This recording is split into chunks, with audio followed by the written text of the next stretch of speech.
أعوذ بالله من الشيطان الرجيم. بسم الله الرحمن الرحيم. إن الإنسان لربه لكنود وإنه على ذلك لشهيد وإنه لحب الخير لشديد أفلا يعلم إذا بعثر ما في القبور وحصل ما في الصدور إن ربهم بهم يومئذ لخبير۔ حقیقت یہ ہے کہ انسان اپنے رب کا بڑا ناشکرا ہے اور وہ خود اس پر گواہ ہے، اور وہ مال و دولت کی محبت میں بری طرح مبتلا ہے۔ تو کیا وہ اس وقت کو نہیں جانتا جب قبروں میں جو کچھ ہے اسے نکال لیا جائے گا اور سینوں میں جو کچھ ہے اسے برآمد کر کے اس کی جانچ پڑتال کی جائے گی۔ یقیناً ان کا رب اس روز ان سے خوب باخبر ہوگا۔ بسم اللہ الرحمن الرحیم۔ القارعة ما القارعة وما أدراك ما القارعة يوم يكون الناس كالفراش المبثوث وتكون الجبال كالعهن المنفوش فأما من ثقلت موازينه فهو في عيشة راضية وأما من خفت موازينه فأمه هاوية وما أدراك ما هي نار حامية۔ سورۃ القارعہ۔ اللہ کے نام سے جو بے انتہا مہربان اور رحم فرمانے والا ہے۔ عظیم حادثہ، کیا ہے یہ وہ عظیم حادثہ؟ تم کیا جانو کہ وہ عظیم حادثہ کیا ہے؟ وہ دن جب لوگ بکھرے ہوئے پروانوں کی طرح اور پہاڑ رنگ برنگ کے ڈھونگے ہوئے اون کی طرح ہوں گے، پھر جس کے پلڑے بھاری ہوں گے وہ دل پسند عیش میں ہوگا، اور جس کے پلڑے ہلکے ہوں گے اس کی جائے قرار گہرائی کھائی ہوگی، اور تمہیں کیا خبر کہ وہ کیا چیز ہے؟ بھڑکتی ہوئی آگ۔ بسم اللہ الرحمن الرحیم۔ الہاکم التکاثر حتی زرتم المقابر کلا سوف تعلمون ثم كلا سوف تعلمون كلا لو تعلمون علم اليقين لترون الجحيم ثم لترونها عين اليقين ثم لتسألن يومئذ عن النعيم۔ سورۃ التکاثر۔ اللہ کے نام سے جو بے انتہا مہربان اور رحم فرمانے والا ہے۔ تم لوگ کو زیادہ سے زیادہ اور ایک دوسرے سے بڑھ کر دنیا حاصل کرنے کی دھن نے غفلت میں ڈال رکھا ہے، یہاں تک کہ اسی فکر میں تم لبے گور تک پہنچ جاتے ہو۔ ہرگز نہیں، عنقریب تم کو معلوم ہو جائے گا۔ پھر سن لو، ہرگز نہیں، عنقریب تم کو معلوم ہو جائے گا۔ ہرگز نہیں، اگر تم یقینی علم کی حیثیت سے اس روش کے انجام کو جانتے ہوتے تو تمہارا یہ طرز عمل نہ ہوتا۔ تم دوزخ دیکھ کر رہو گے، پھر سن لو کہ تم بالکل یقین کے ساتھ اسے دیکھ لو گے، پھر ضرور اس روز تم سے ان نعمتوں کے بارے میں جواب طلبی کی جائے گی۔ السلام علیکم ورحمۃ اللہ وبرکاتہ۔ بسم اللہ، الحمد للہ والصلاة والسلام علی رسول اللہ وعلى آله وصحبه ومن والاه وبعد فقال الله تبارك وتعالى إن الإنسان لربه لكنود وإنه على ذلك لشهيد وإنه لحب الخير لشديد إلى آخر السورة. محترم سامعین اور ماؤں بہنوں اور خواتین اسلام، یہ مبارک گھڑی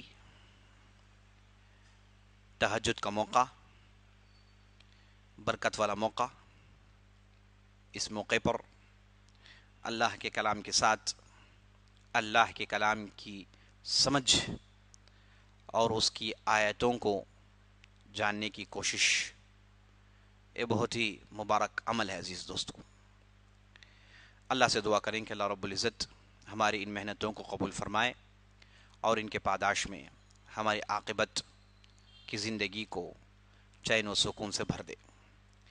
آمین یا رب العالمین.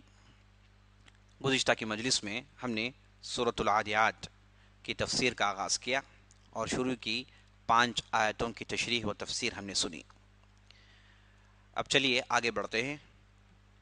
آیت نمبر 6 سے ہم آج کی گفتگو کا آغاز کرتے ہیں سورۃ العادیات میں سے. عزیز دوستو، یہ سورۃ العادیات کے تعلق سے میں نے کہا تھا کہ یہ سورت کی شروع کی جو 5 آیتیں ہیں ان میں گھوڑے کو خاص طور پر موضوع بنایا گیا اور اس کی عظیم اہمیت عربوں کی نظر میں ہونے کی وجہ سے اللہ نے ان چیزوں پر قسم اٹھائی. گھوڑے جو جھلان لگاتے ہیں اور ہانپتے ہیں اور ٹاپوں کو مار کر چنگاریاں نکالتے ہیں، قوموں پر صبح کے وقت چھاپا مارتے ہیں اور غبار و گرد اڑاتے ہیں اور بڑے بڑے مجموعوں میں گھس جاتے ہیں، یہ گھوڑے کی بہت ہی اہم صفات ہیں. ان پر اللہ سبحانہ و تعالیٰ نے قسم اٹھائی. اس کے بعد یہ قسم اٹھانے کا سبب بیان ہوا، کیوں ان چیزوں پر قسم اٹھائی گئی. تو سبب یہ ہے عزیز دوستو، جسے جواب القسم کہتے ہیں، ان الانسان لربہ لکنود، یہ بتانے کے لیے کہ بلا شبہ انسان کنود ہے. کنود کہتے ہیں عزیز دوستو انتہائی کفر کرنے والے کو. کنود کی تفسیر میں مفسرین نے کہا ہے کہ کفور اس کا معنی ہے، انتہائی کفر کرنے والا. یہاں پر کون سا کفر مراد ہے؟ یہاں پر کفر کفران نعمت. عزیز دوستو، کفر 2 قسم کے ہیں، ایک ہے کفر حقیقی، ایک ہے کفر نعمت. کفر حقیقی جس میں اللہ کا انکار کرتا ہے، اللہ کے رسول کا انکار کرتا ہے بندہ.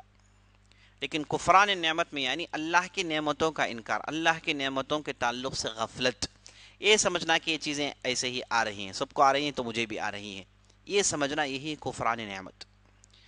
اللہ کی جو نعمتیں ہیں ان نعمتوں پر غور و خوض نہیں کرنا، اللہ کی نعمتوں کو ٹیکن فار گرانٹڈ لینا، یعنی ایسے ہی آ گیا ہے تو بس یہ سمجھنا، یہ ہے عزیز دوستو کفران نعمت. تو ان الانسان لربہ لکنود، بلا شبہ انسان کفران نعمت کرنے والا ہے. وَإِنَّهُ عَلَى ذَلِكَ لَشَهِيدٌ، اب خود کفران نعمت کرتا ہے اور خود اس کفر پر شہادت بھی بنتا ہے، کفر پر شہادت بھی دیتا ہے. وہ خود گواہ ہے، اسے خود معلوم ہے کہ یہ نعمتیں سے جو مل رہی ہیں یہ اللہ اسے دے رہا ہے، لیکن گواہی خود بنتا ہے اپنے کفر کرنے کی. وَإِنَّهُ لِحُبِّ الْخَيْرِ لَشَدِيدٌ، اب اس کے بعد یہ معاملہ اس کا یہ ہے، کفران نعمت کی ایک صفت، یہ قسم اس کے اندر یہ بھی ہے کہ یہ خیر، مال و دولت کی انتہائی شدید محبت اپنے دل میں رکھتا ہے. یعنی مال اور دولت کی محبت رکھنا اس میں کوئی حرج نہیں، لیکن انتہائی شدید محبت جو آدمی کو بخیلی تک پہنچا دے. تو یہاں پر جو لشدید سے مراد ہے بخیلی، انسان کی محبت مال کے لیے اس حد تک پہنچ گئی کہ وہ اب بخیل ہو گیا ہے، اللہ کے راہ میں پیسے نہیں نکالتا، محتاجوں کی مدد نہیں کرتا اور زکوٰۃ نہیں نکالتا، صدقہ نہیں نکالتا، اپنا مال صرف اپنے لیے سمجھتا ہے، گن گن کر اپنی تجوری بھرتا ہے. گن گن کر مال بھرتا ہے، اللہ کی راہ میں نہیں نکالتا۔ تو یہ کفران نعمت میں سے، یعنی مال اللہ کی راہ میں نہیں نکالنا، یہ کفران نعمت ہے۔ کفران نعمت وہ بھی ہے جہاں آپ اس تعلق سے دل میں احساس نہیں پیدا کرتے، غفلت میں پڑے ہوئے ہیں، تو احساس بھی ہے لیکن اللہ کے راہ میں نہیں نکالنا، یہ بھی کفران نعمت ہے۔ اچھا، عجیب اتفاق دیکھیے عزیز دوستو، اس آیت کے اندر اللہ نے خیر کا لفظ استعمال کیا، جو مال کے لیے استعمال ہوا ہے، اور جس سیاق میں استعمال ہوا ہے جو سیاق مذمت کا ہے، یعنی مال کی محبت کرنا شدید، یہ کفران نعمت ہے۔ لیکن تعجب کی بات یہ ہے کہ یہاں پر مال کے لیے جو لفظ استعمال ہوا ہے الخیر، اللہ نے مال کو الخیر کے لفظ سے یاد کیا ہے، یعنی مال خیر ہے، اس میں کوئی شک نہیں، مال خیر ہے، لیکن یہ مال اس وقت شر بنے گا جب آپ اس میں سے اللہ کے لیے کچھ نہیں نکالیں گے تو یہ مال خیر کا ہو جا سکتا ہے۔ افلا يعلم اذا بعثر ما في القبور، یہ جو مال کی یہ جو تنگی ان کے پاس ہے، اسے اپنے پاس چھپا کر رکھتے ہیں، اس کی حفاظت کرتے ہیں، اس کے لیے مر مٹتے ہیں، تو ان کے تعلق سے کہتا ہے اللہ سبحانہ وتعالیٰ، کیا ان لوگوں کو نہیں معلوم، کیا اس آدمی کو نہیں معلوم، اذا بعثر ما فی القبور، اگر قبروں میں سے جو بھی اس میں ہے مدفون ہے اسے باہر نکال دیا جائے گا، وحصل ما فی الصدور، اور دلوں میں جو بھید چھپے ہیں انہیں بھی نہیں نکال دیا جائے گا، ان ربهم بهم یومئذ لخبیر، یعنی جب قبروں کے اندر سے مدفون چیزوں کو نکال کر باہر بھیکیر دیا جائے گا اور سینوں میں جو چھپا ہوا ہے انہیں نکال کر باہر ڈال دیا جائے گا، اس وقت ان ربهم بهم یومئذ لخبیر، اور اس دن اللہ سبحانہ وتعالی بندوں کی خوب خبر لے گا۔ تو عزیز دوستو، یہاں پر یہ بتایا گیا ہے کہ جیسے قبروں کے اندر سے مدفون چیزوں کو نکال کر باہر بکھیر دیا جائے گا، ویسے ہی دلوں میں جو چیزیں چھپی ہوئی ہیں انہیں نکال کر باہر بکھیر دیا جائے گا۔ ان ربهم بهم یومئذ لخبیر، اور اس دن جب یہ ہوگا اللہ سبحانہ وتعالی بندوں سے خوب خبر لے گا۔ خبیر کا لفظ عزیز دوستو بڑا ہی اہمیت والا ہے، یعنی خوب جاننے والا، خوب تجربہ رکھنے والا، آنے والی چیزوں کا علم رکھنے والا، اور اس کی خبر رکھنے والا، خبر گیری کرنے والا، یہ تمام معنی آتے ہیں یہ لخبیر میں۔ اور جس انداز سے لخبیر میں جو لام ڈال دیا گیا ہے، اس سے معنی میں اور تازگی اور تاکید پیدا ہو گئی ہے، سبحان اللہ۔ تو اس صورت میں عزیز دوستو ہم نے یہ دیکھا کہ پہلے اللہ نے گھوڑا، جو عربوں کے نظر میں ایک بہت ہی اہم مال کی حیثیت رکھتا ہے، اس کی مختلف صفات کی طرف اشارہ کرنے کے بعد انسان کے کافر ہونے پر، جو کفران نعمت کا کفر ہے، اس پر اللہ نے گفتگو کی، اس پر انسان کی تنبیہ ہوئی کہ انسان ایسا نہ کریں اور خود گواہی کرے اور خود مال و دولت میں بخیلی کی حد تک پہنچ جائے، تو جتنا جمع کرے گا کہاں جائے گا، یہ جو بھی جمع کرے گا یہ سب کچھ اس کے ساتھ قبر میں جانے والے ہیں، یعنی کچھ اسے فائدہ پہنچانے والی چیز نہیں ہے، اور جو کچھ بھی یہ قبر میں لے کر جائے گا اور جو کچھ بھی اس کے دل میں وہ چھپا کر رکھے گا، سب کچھ اللہ جان لے گا قیامت کے دن۔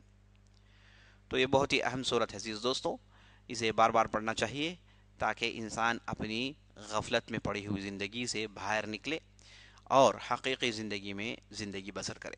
ہم کتنی غفلت میں پڑے ہوئے ہیں، کتنی ساری نعمتیں چاروں طرف گھری ہوئی ہیں، کتنی نعمتیں، گنتے رہیے اتنی ساری نعمتیں، آب و ہوا سے لے کر، کھانا پانی سے لے کر، اور صحت و عافیت سے لے کر، تندرستی و توانائی سے لے کر، کتنی ایسی نعمتیں اللہ نے ہم کو دے رکھی ہے کہ سبحان اللہ ہم ان نعمتوں کے تعلق سے غفلت میں پڑے ہوئے ہیں۔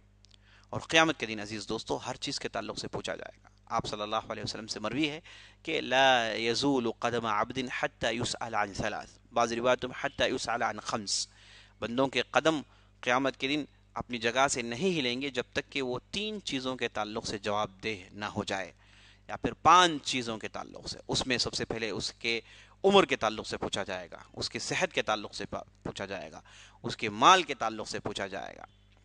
جب تک کہ ان کی جوابات نہیں دیتا وہ اس کی جگہ سے ہل نہیں سکتا۔ تو یہ جو نعمتیں ہمارے درمیان اللہ نے دے رکھی ہے، یہ نعمتیں ہم اسے گرانٹڈ نہیں لے سکتے، ہر چیز کے تعلق سے پوچھا جائے گا. اسی کے تعلق سے انشاءاللہ آگے ایک صورت آنے والی ہے جس میں ہر نعمتوں کے تعلق سے پوچھنے کا علم دیا گیا ہے. اب چلیے دوسری صورت کی طرف آگے بڑھتے ہیں. یہ صورت کا نام ہے سورۃ القارعہ. موضوع کے اعتبار سے یہ صورت مکی ہونے میں شک نہیں، یہ غالباً مکی صورت ہے. بسم اللہ الرحمن الرحیم. القارعہ، قرع یقرع کہتے ہیں کھٹکھٹانے کو. طرق یطرق، قرع یقرع، یہ سب کھٹکھٹانے کو کہتے ہیں. القارعہ کھٹکھٹانے والی. اس میں القارعہ میں اللہ نے ایک تا جوڑ دیا، تا جوڑ کر اسے فیمینین مؤنث بنا دیا. یہ تا جو ہے یہ مبالغہ کے لیے عربی میں کبھی کبھار استعمال ہوتا ہے. جیسے ہم دیکھتے ہیں علامہ، فہامہ، ملائکہ میں جو تا ہے یہ تا مبالغہ کے لیے، یہ للتعدید کثرت کے لیے استعمال ہوتا ہے.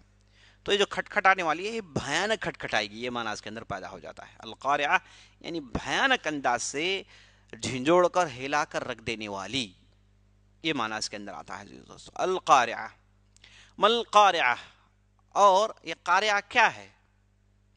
یہ قارعہ کیا چیز ہے؟ کس چیز کا نام ہے؟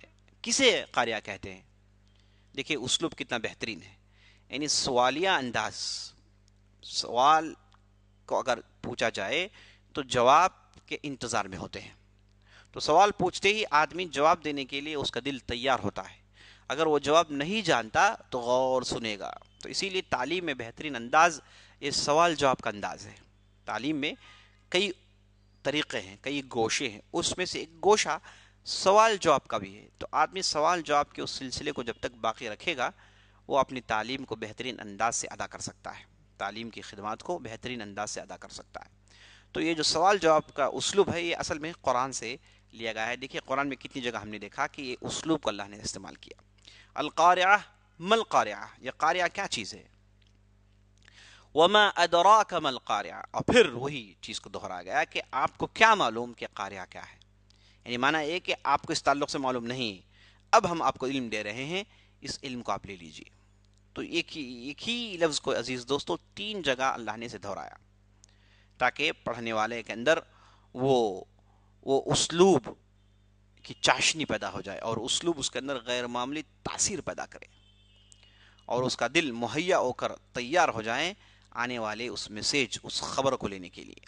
القارعہ مل قارعہ وما ادراک مل قارعہ یوم یکون الناس کالفراش المبثوث. اس دن جب لوگ بکھرے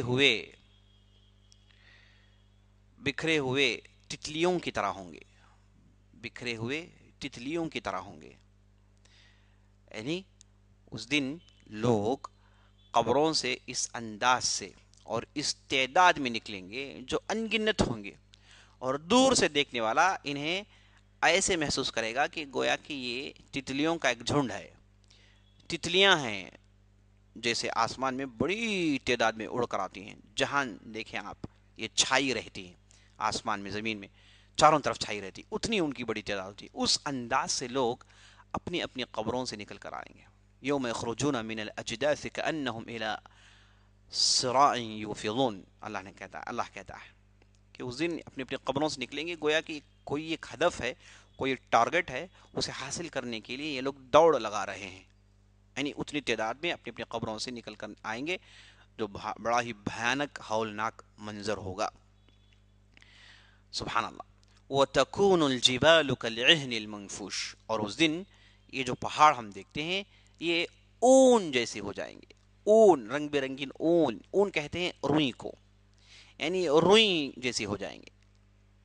سبحان اللہ. ہم نے جب سورۃ النبأ کی تشریح سنائی تو اس میں ہم نے کہا کہ جو پہاڑ ہیں ان کے جو ہے 5 مرحلے ہیں، یعنی 5 طریقے سے انہیں قیامت کے دن ڈیل کیا جائے گا.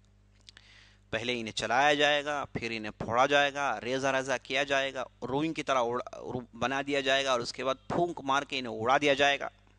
یہ جو مختلف پہاڑ کے مراحل ہیں ان میں سے ایک مرحلے کا ذکر ادھر آیا ہے. وَيَوْمَ تَكُونُ الْجِبَالُ كَالْعِهْنِ الْمَنْفُوشِ.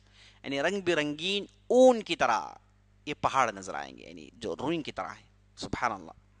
یہ پہاڑوں کو اللہ ریزہ ریزہ کر کے روئی بنا دے گا. عزیز دوستو اتنی بڑی طاقت والا ہے ہمارا رب. اللہ اکبر. اب اس کے بعد یہ بتانے کے بعد یہ قیامت کی منظر کشی ہو گئی ان آیتوں میں.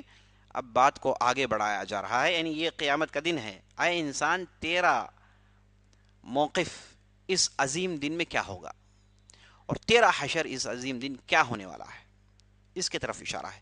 فَأَمَّا مَنْ ثَقُلَتْ مَوَازِينُهُ، اور جہاں تک جن لوگوں کے پلڑے بھاری ہوں گے. عزیز دوستو، اعمالوں کو تولا جائے گا. ان آیتوں سے بات معلوم ہوئی کہ اعمال انسان کے اسے اللہ سبحانہ و تعالیٰ تولے گا، ترازو میں تولا جائے گا. کیا یہ ترازو حقیقی ترازو ہے یا پھر معنوی ترازو ہے؟ قرآن پڑھنے سے بات معلوم ہوتی ہے کہ ایک حقیقی ترازو ہوگی جسے لوگ دیکھیں گے، جس میں اعمال ڈال کر تولا جائے گا.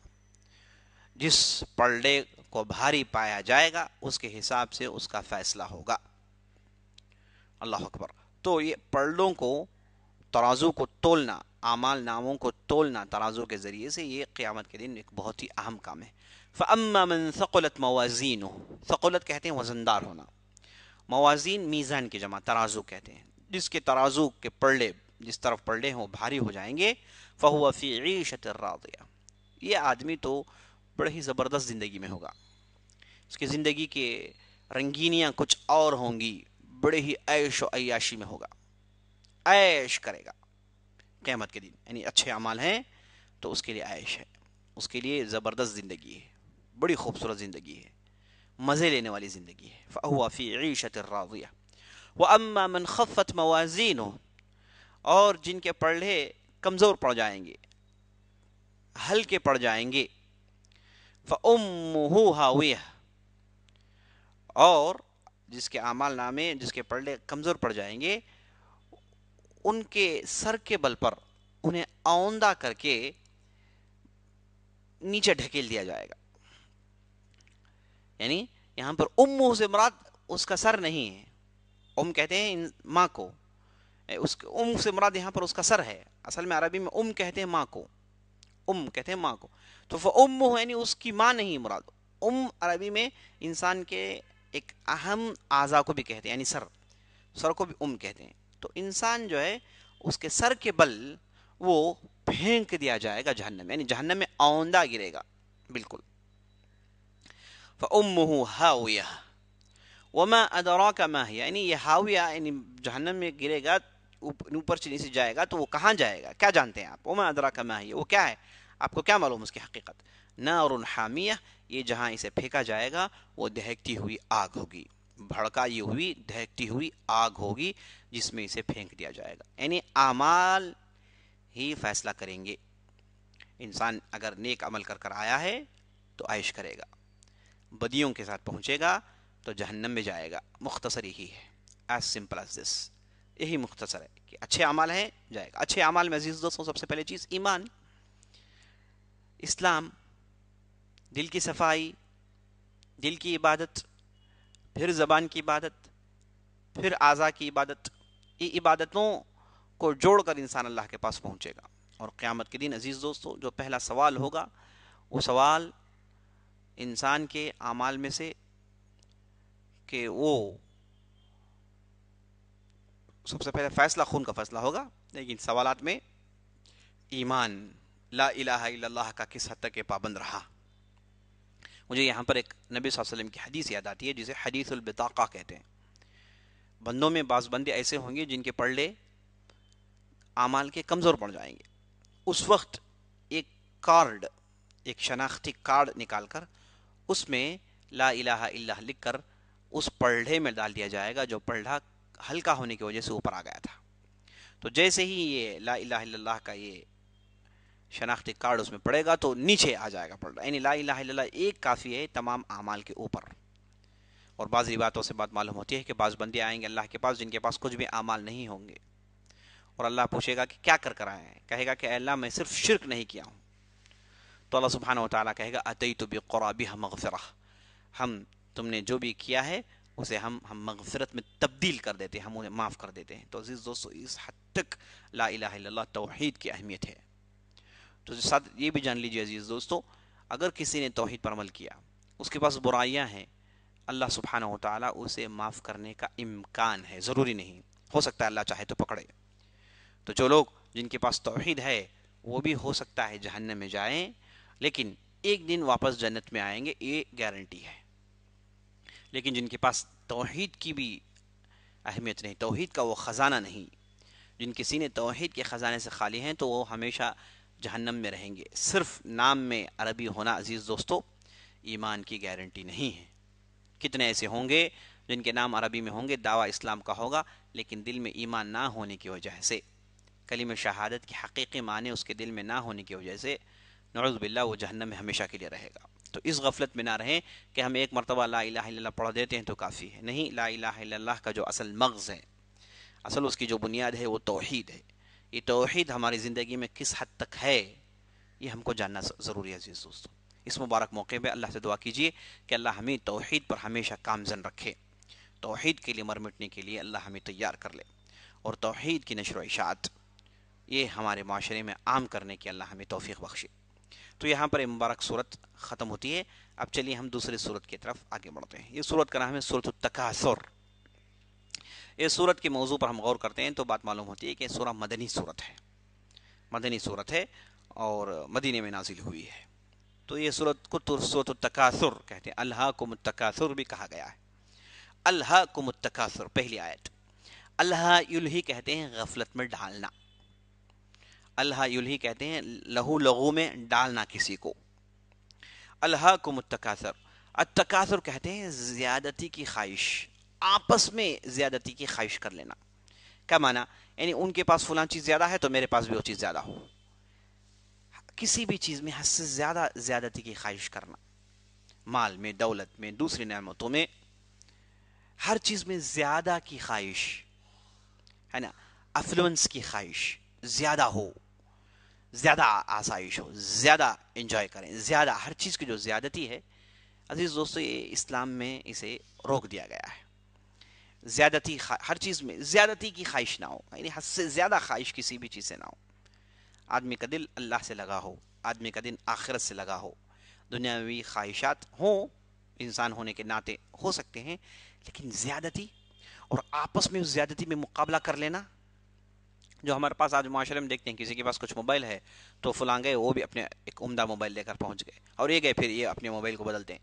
معمولی مثال دے رہا ہوں. اسی طریقے سے مال و دولت، اسی طریقے سے بینک، گاڑی، بنگلہ، گھر، فلیٹ، اس میں، اور اسی طریقے سے دوسروں کی نعمتوں کا مقابلہ، ہمیشہ اسی لگاؤ میں رہنا. خاص طور پر عورتوں میں، فلاں کے پاس فلاں مال ہے تو میرے پاس مال کیوں نہیں ہے، اور وہ مال لینے کی طاق، اس کے لیے بے قراری، اس کے لیے پریشانی، وہ لے کر گھر میں پریشانی پیدا کرنا. تو یہ چیزیں زیادتی کی خواہش، دوسروں کو دیکھ کر زیادتی کی خواہش، خاص طور پر دنیاوی چیزوں میں، یہ بہت ہی مضر چیز ہے.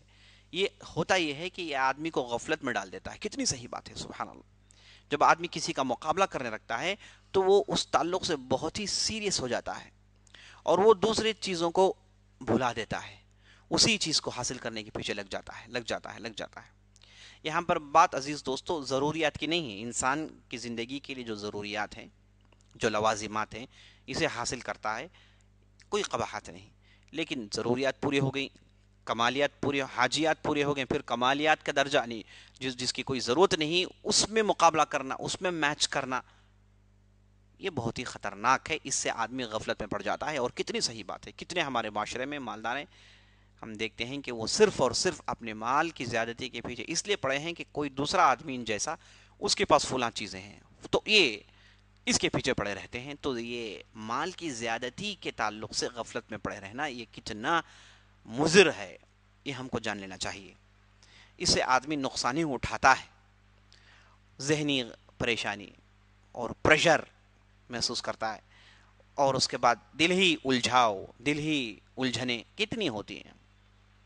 تو اس لیے یہاں پر یہ تکاثر سے اسے روکا گیا. الہاکم التکاثر حتی زرتم المقابر. اچھا، یہ زیادتی کا معاملہ یہ ہے کہ یہ زیادتی کو لے کر قبر میں جاتے ہیں، یعنی دنیا میں اس سے توبہ نہیں کرتے. یہ اتنا زیادہ لوگوں کے دلوں میں ہو جاتا ہے کہ اسے لے کر وہ قبروں تک کی زیارت کرتے ہیں، یعنی قبروں تک چلے جاتے ہیں، یعنی قبروں میں چلے جاتے ہیں.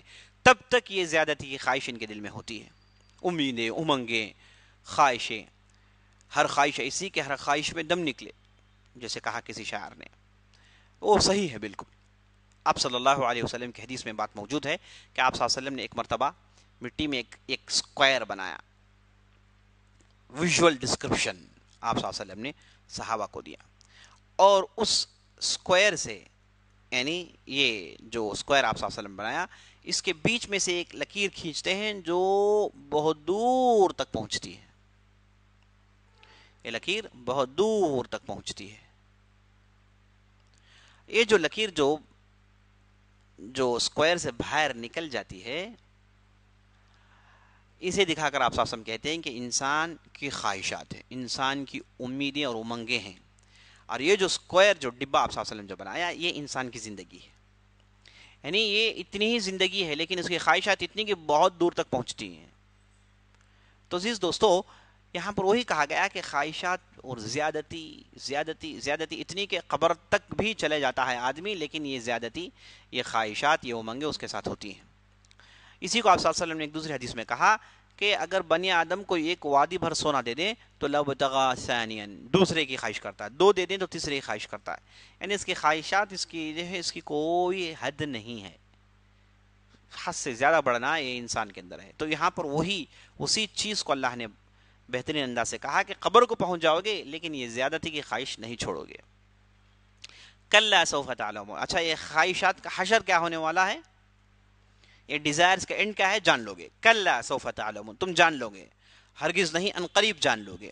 ثُمَّ كَلَّا سَوْفَ تَعْلَمُونَ, ہرگز نہیں, پھر کہا گیا کہ تم جان لو گے, 2 مرتبہ کہا گیا. یعنی یہ خواہشات کا اینڈ کیا ہے, اس کا نتیجہ کیا ہے, یہ جان لو گے, ان قریب جان لو گے. کَلَّا لَوْ تَعْلَمُونَ عِلْمَ الْيَقِينِ, اگر تمہیں علم یقین ہو جائے. تو سلف صالحین کی تفسیر علم یقین کے تعلق سے یہ ہے کہ مرنے کے بعد دوبارہ اٹھا کرنا, اس پر ایمان رکھنا, اس کا علم رکھنا, اسی کو علم الیقین کہا جاتا ہے. مرنے کے بعد دوبارہ زندگی ہے, دوبارہ اٹھائے جائیں گے, قبروں سے نکالے جائیں گے, یہ جو علم رکھنا ہے اسی کو علم الیقین کہتے ہیں. اللہ نے کہا کہ تم ضرور بھی ضرور جان لو گے جب تمہیں علم یقین ہو جائے گا, یعنی دوبارہ اٹھا کر کھڑا کیا جائے گا, اس وقت تمہیں یقین ہو جائے گا. یعنی اب تک دنیا میں تو موقع دیا گیا, تم نے اس تعلق سے سوچا نہیں, قیامت کے دن پتہ چل جائے گا کہ تمہاری دولت کی آخر کہاں تک پہنچ ہے, کہاں تک رسائی ہے. یہ دولت آخر تمہیں کہاں تک فائدہ پہنچائے گی, قیامت کے دن معلوم ہو جائے گا. یہ دولت ذرا برابر بھی تمہیں کام دینے والی نہیں ہے. لَتَرَوُنَّ الْجَحِيمَ, ہاں, قیامت کے دن جہنم کو جب دیکھو گے نا, ضرور بھی ضرور جہنم کو دیکھو گے, ضرور بھی ضرور جہنم کو دیکھو گے. تو یہاں پر عزیز دوستو, یہ جہنم کو دیکھنے کی بات خاص طور پر مشرکین کے لیے کہی گئی ہے. یہ مفسرین نے کہا ہے, لَتَرَوُنَّ الْجَحِيمَ, جہنم کو ضرور دیکھو گے.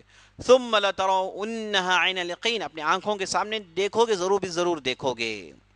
ثُمَّ لَتُسْأَلُنَّ يَوْمَئِذٍ عَنِ النَّعِيمِ, اور اس دن یاد رکھ لینا, ہر نعمت کے تعلق سے پوچھا جائے گا. تمہیں ہر نعمت کے تعلق سے پوچھا جائے گا. کوئی نعمت ایسی نہیں جو چھوڑ دی جائے گی.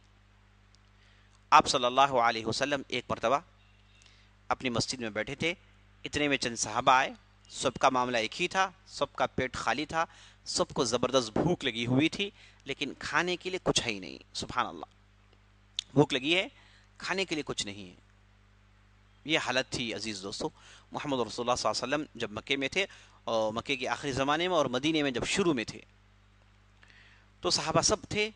تو اتنے میں ایک صحابی, انصاری صحابی آتے ہیں, آ کر آپ صلی اللہ علیہ وسلم اور آپ صلی اللہ علیہ وسلم کے صحابی کو دعوت دیتے ہیں کھانے کی. تو آپ صلی اللہ علیہ وسلم اپنے صحابہ کو لے کر ان کے باغیچے میں داخل ہوتے ہیں. تو بطور خدمت انہوں نے چند کھجور پیش کیے اور ٹھنڈا پانی پیش کیا. تو صحابہ نے کھجور کھائے, آپ صلی اللہ علیہ وسلم نے کھجور کھایا, اور اس کے بعد ٹھنڈا پانی پیا. تو آپ صلی اللہ علیہ وسلم یہ پی ہی رہے تھے, یہ کھا ہی رہے تھے, آپ صلی اللہ علیہ وسلم نے فوراً کہہ دیا, ثُمَّ لَتُسْأَلُنَّ يَوْمَئِذٍ عَنِ النَّعِيمِ, اے لوگو جان رکھو, ان نعمتوں کے تعلق سے تمہیں پوچھا جائے گا. تو صحابہ جن کے ہاتھ میں کھجور کے دانے تھے, وہ تڑپ کر کہتے ہیں, یا رسول اللہ, یہ بھوک, یہ پیاس, اس وقت ہمارے پیاس کو بجھانے کے لیے, زندگی کی رمق دمق کو باقی رکھنے کے لیے, یا رسول اللہ, ہم کھا رہے ہیں, کیا اس نعمت کے تعلق سے بھی ہمیں پوچھا جائے گا؟ تو نبی صلی اللہ علیہ وسلم نے کہا کہ ہاں, ہر نعمت کے تعلق سے پوچھ تاچھ ہوگی. کوئی نعمت دنیا میں بیکار نہیں ہے, ہر نعمت کے تعلق سے پوچھ تاچھ ہوگی. عزیز دوستو, تو ہم کتنے غفلت میں پڑے ہوئے ہیں, کتنے غفلت میں پڑے ہوئے ہیں. تو اگر پوچھ تاچھ سے بچنا ہے تو اللہ کے راہ میں پیسے نکالیں. اور آپ صلی اللہ علیہ وسلم کہتے ہیں کہ اگر کوئی بندہ اللہ کا بندہ کوئی لقمہ کھاتا ہے اور پھر الحمدللہ کہتا ہے، پھر شکر للہ کہتا ہے، تو اس نے اس کھانے کے نعمت کے حق ادا کیا ہے. تو ہر کھانے کے بعد الحمدللہ اللہ کا شکر ادا کرنا. تو یہ زبان میں الحمد و شکر اللہ کے لیے ہمیشہ جاری رکھیں تاکہ آپ ان نعمتوں کا حق ادا کر سکیں. بس اسی سے اپنی بات ختم کرتے ہیں اور یہ سورت کا اختتام یہیں پر پہنچتا ہے. اور انشاءاللہ آئندہ مجلس میں ہم آپ کے ساتھ دوبارہ ملاقات کریں گے ایک دوبارہ نئی سورت کے ساتھ. تب تک کے لیے اجازت دیجیے اور اللہ کے یہاں دعا کیجیے کہ اللہ رب العزت ہم نے جو بھی باتیں سنی ہیں ان پر عمل کرنے کی توفیق بخشے. سبحان ربک رب العزت عما یصفون وسلام علی المرسلین والحمد للہ رب العالمین. سبسکرائب کرنا نہ بھولیں اور بیل کی گھنٹی دبانا نہ بھولیں. کمنٹس میں اپنی سجیشنز، اپنے سوالات درج کرنا نہ بھولیں. والسلام علیکم ورحمۃ اللہ وبرکاتہ.